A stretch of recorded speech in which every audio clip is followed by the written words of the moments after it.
Welcome to the Gospel Road. Leviticus 25 is what we will look at today. Less than a week away till Christmas. Can you believe it? In fact, 1 week from today, it'll be post-Christmas. Crazy. Crazy where this year has gone, and of course, a crazy time, all the Christmas movies you can watch on TV, all the Christmas stations that have popped up around towns playing all Christmas music.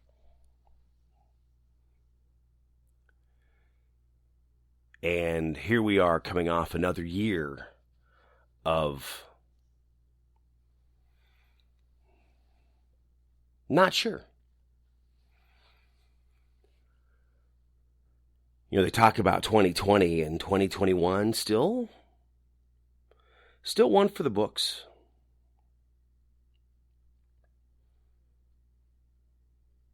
I'm not even sure to even say that we are slowly getting better yet. No, it's again, just a rough time, and we're trying to deal with everything, trying to keep moving forward. Some are pushing back. It's rough. But, push on. We will succeed. We will overcome. Sometimes you have to keep telling yourself, even though you feel that might not be the case. Because you need to keep that piece of optimism. Not being the pessimist. Not being the cynic. That many of us are. Or can be. But it's just really trying to hold it together the best you can as you keep pressing on. No matter what you're hearing or seeing around you, which can be very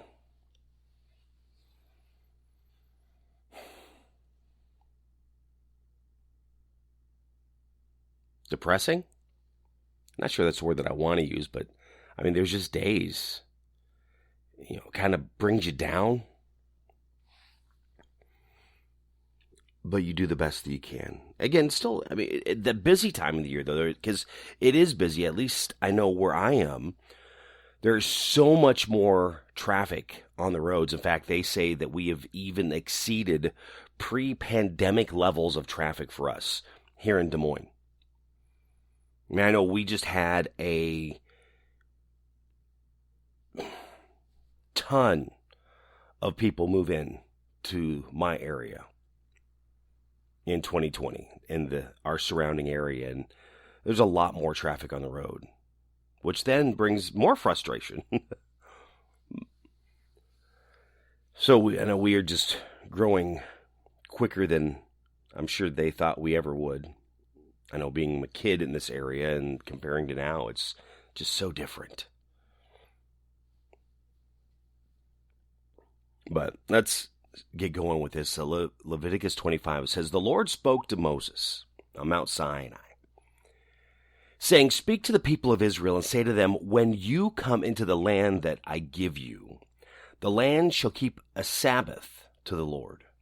For 6 years you shall sow your field, and for 6 years you shall prune your vineyard and gather in its fruits.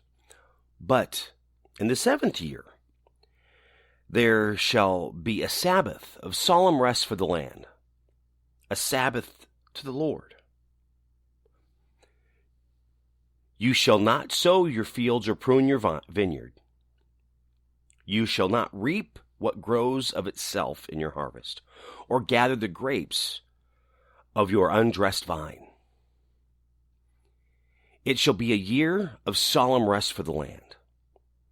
The Sabbath of the land shall provide food for you, for yourself and for your male and female slaves, and for your hired worker and the sojourner who lives with you, and for your cattle, and for the wild animals that are in your land. All its yield shall be for food. You shall Count 7 weeks of years, 7 times 7 years, so that the time of the 7 weeks of years shall give you 49 years. Then you shall sound the loud trumpet on the 10th day of the 7th month, on the Day of Atonement. You shall sound the trumpet throughout all your land. And you shall consecrate the 50th year, and proclaim liberty throughout the land to all its inhabitants. It shall be a jubilee for you, when each of you shall return to his property, and each of you shall return to his clan. That 50th year shall be a year of jubilee for you. In it you shall neither sow nor reap what grows of itself, nor gather the grapes from the undressed vines. For it is a jubilee. It shall be holy to you. You may eat the produce of the field. In this year of jubilee, each of you shall return to his property, and make a sale to your neighbor, or buy from your neighbor. You shall not wrong one another. You shall pay your neighbor according to the number of years after Jubilee, and he shall sell to you according to the number of years for crops. In the years of many, you shall increase the price, and if the years are few, you shall reduce the price. For it is the number of the crops that he is selling to you. You shall not wrong one another, but you shall fear your God, for I am the Lord your God. Therefore, you shall do my statutes, and keep my rules, and perform them, and then you will dwell in the land securely. The land will yield its fruits, and you will eat your fill and dwell in it securely. And if you say, what shall we eat in the 7th year, if we may not sow or gather in our crop? I will command my blessing on you in the 6th year, so that it will produce a crop sufficient for 3 years. When you sow in the 8th year, you will be eating some of the old crop. You shall eat the old until the 9th year, when its crops arrive.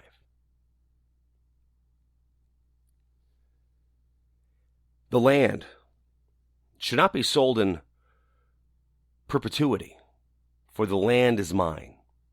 For you are strangers and sojourners with me. And in all the country you possess, you shall allow a redemption of the land.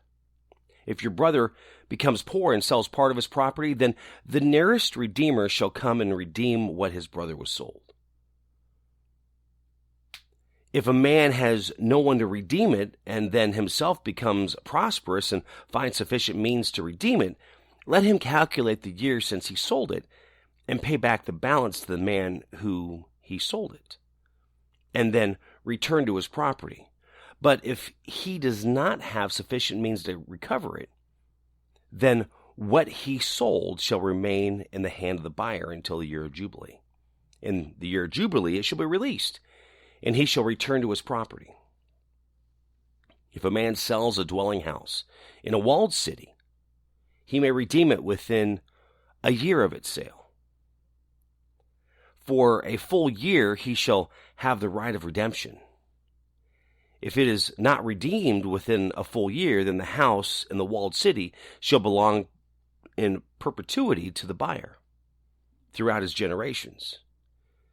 It shall not be released in Jubilee, but the houses of the villages that have no walls around them shall be classified with the fields of the land.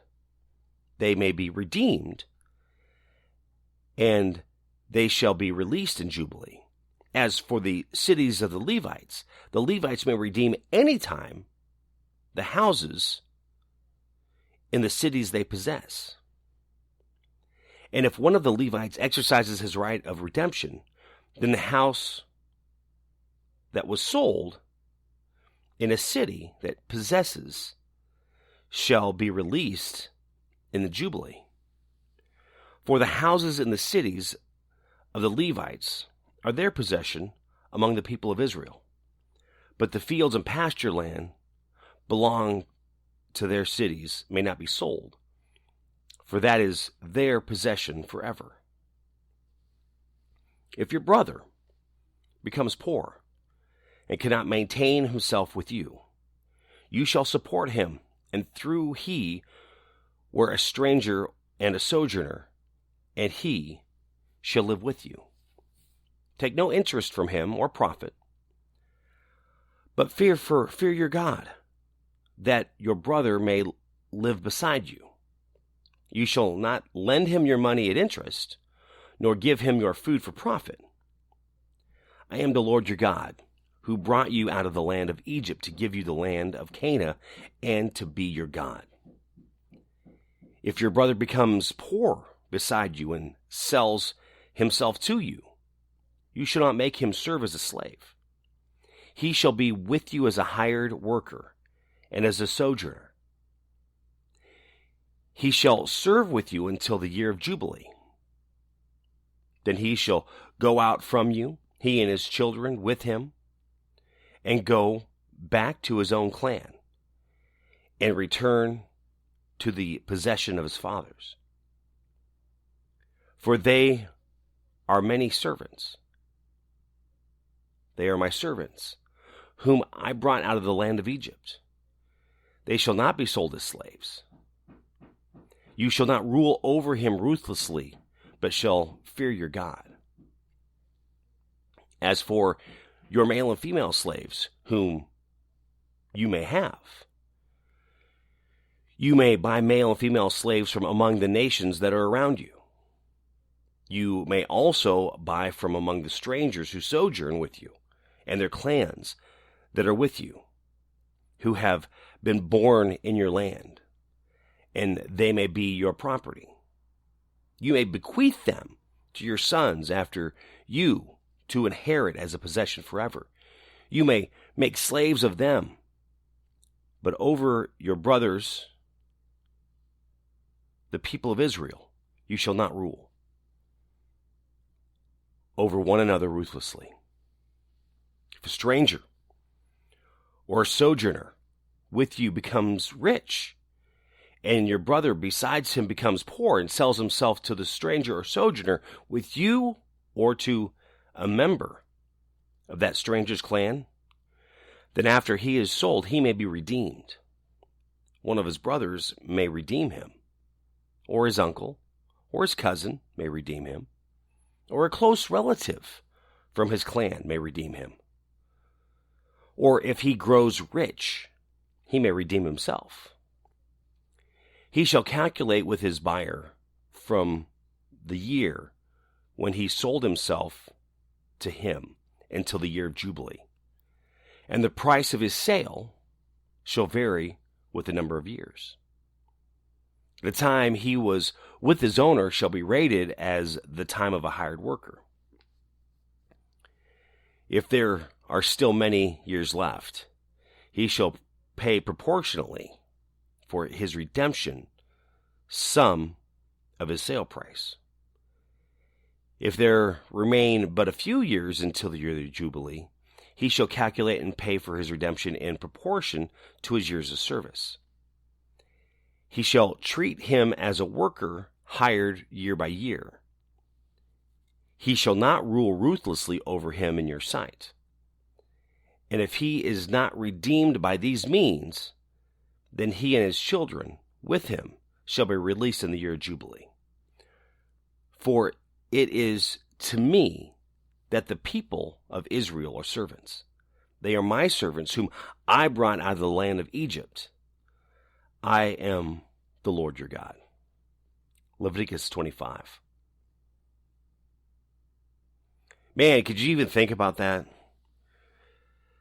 You know, the year of abundance, things goes up, but the year of hurt, things go down. I mentioned that earlier on in Leviticus 25. But yet what we see, which we're seeing now, is when we are hurting, inflation goes up, prices go up. That's where the inflation comes from.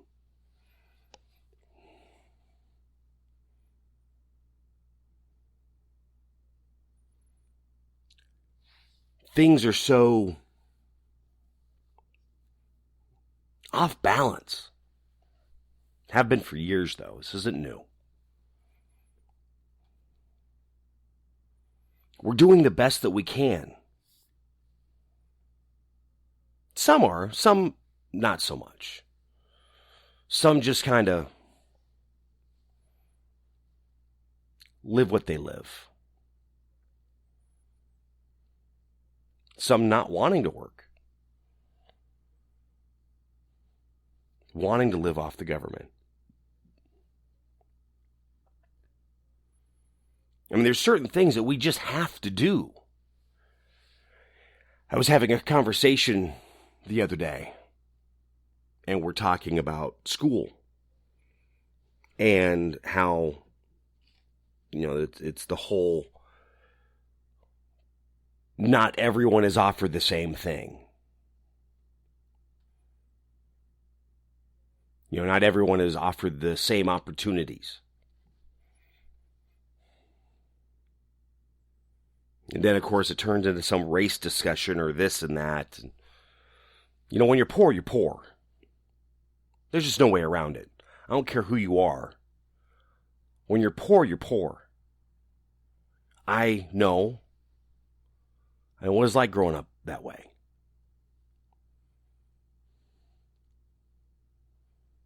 Because by any means, we had nothing extra.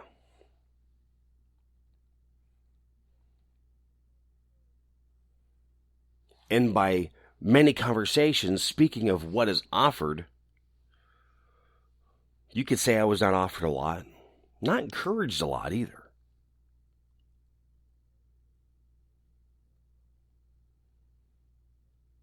To be honest, when it came to school, I didn't like school. I knew I had to go, I had to be there, but I didn't like it. Which I knew a lot of people in school. Some of the same now. They don't like school, and they just kind of give up. They don't even try.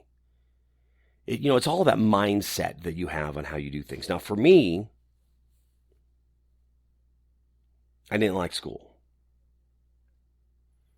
But in my mind, I knew it had to be done. It was that necessary evil I had to complete. So I applied myself the best I could to get through it. I didn't give up. I didn't just write it off. I know not everyone's the same and not everyone's like me because we're all individuals. But again, it's a mindset. It's what you think. It's what you're putting through your head. As it talks about Leviticus and someone, losing everything and becoming poor. Now, are they going to live in that poor mindset forever? Or are they going to try and do better and be better to succeed? Or are they just going to keep digging their hole deeper and staying down in it? Again, when you trip and fall, are you going to stay down or are you going to get back up? Now, it talks about families helping families, and wow, we do not see that much anymore. We see families writing off families. You fall, they kick you when you're down, rather than helping you up.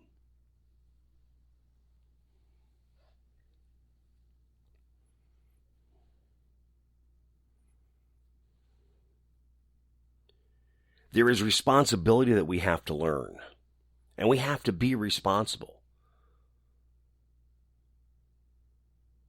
I know some that just are not responsible financially, no matter what you do, and they can't get it straight. It's like they almost need a financial advisor that gives them an allowance to make sure that their bills are paid. And then here's what you have left.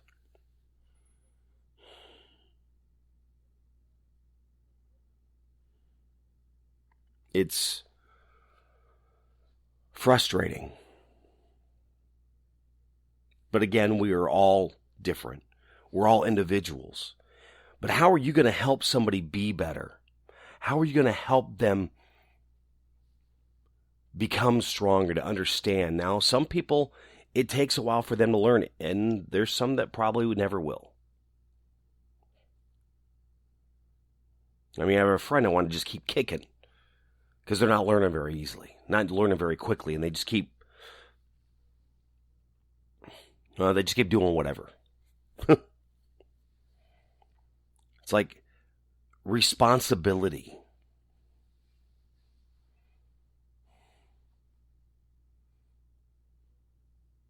It's not easy.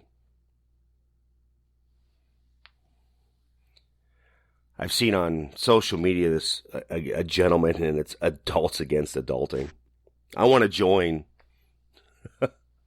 I'm an adult against adulting.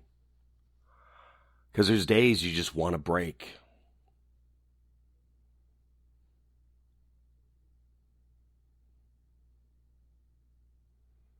I mean, wouldn't it be something if we had like every 7 years you got off? That'd be nice. You just get the entire year off.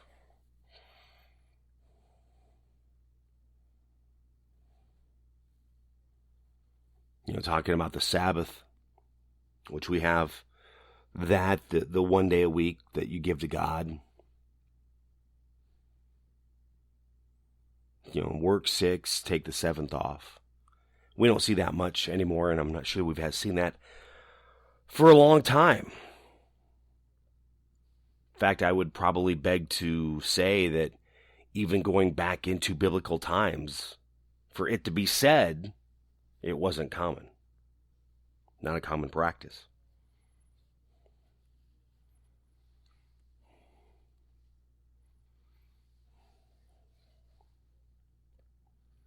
We have to really encourage and love one another to help each other be the best that we can be. And I mean, that's what we see here in the Christmas season. It's God's love, the birth of a Savior, that Christmas joy, that love that you're sharing with one another, which it's a feeling that you should be sharing all year round, but we don't. We're not. Some, you're lucky if they even share it during the holiday season.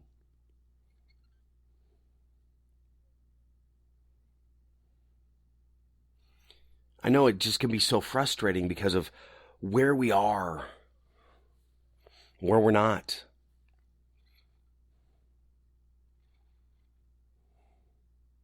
But just keep going. And remember to just keep helping. Keep encouraging those coworkers. Keep encouraging those friends, those family members, that they can be better.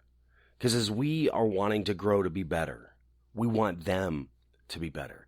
And again, this is not easy. This is by no means simple, especially when we have so many things that are fighting back against us that is not allowing us to be better, to grow. People are trying to keep us down or hold us down.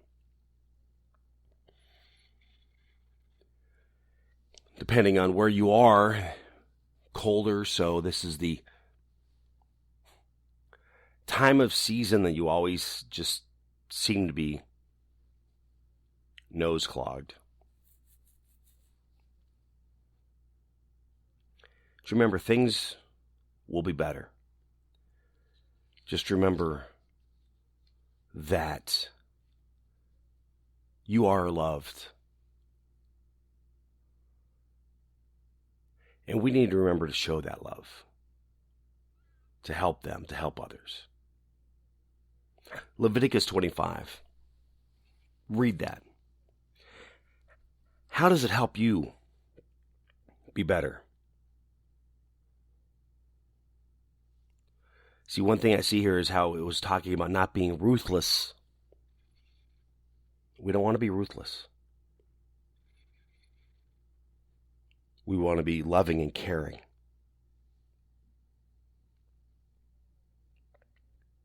We want to treat those we work with as well. Be a good manager, good supervisor, good owner.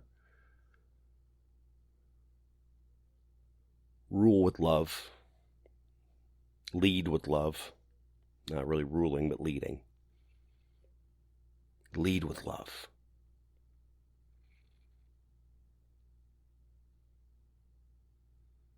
I know there's egos that we deal with every day because I see them all the time. Because I know there's so many I have to deal with. You still have to love them. Still should pray for them.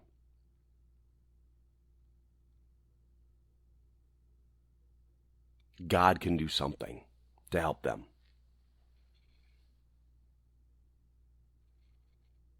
I know I have to ask God to help me every day. Because it can sure drag me down. It sucks the life right out of me.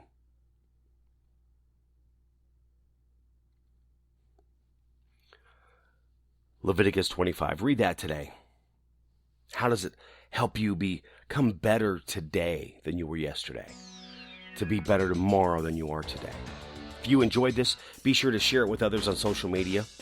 You can also find me on Facebook, Twitter, Instagram, TikTok, My Buddy Jimmy, YouTube, My Buddy Jimmy 101. You can also rate this, the favorite platform you're listening. I appreciate that so much. Thank you for listening to The Gospel Road. Have a great day.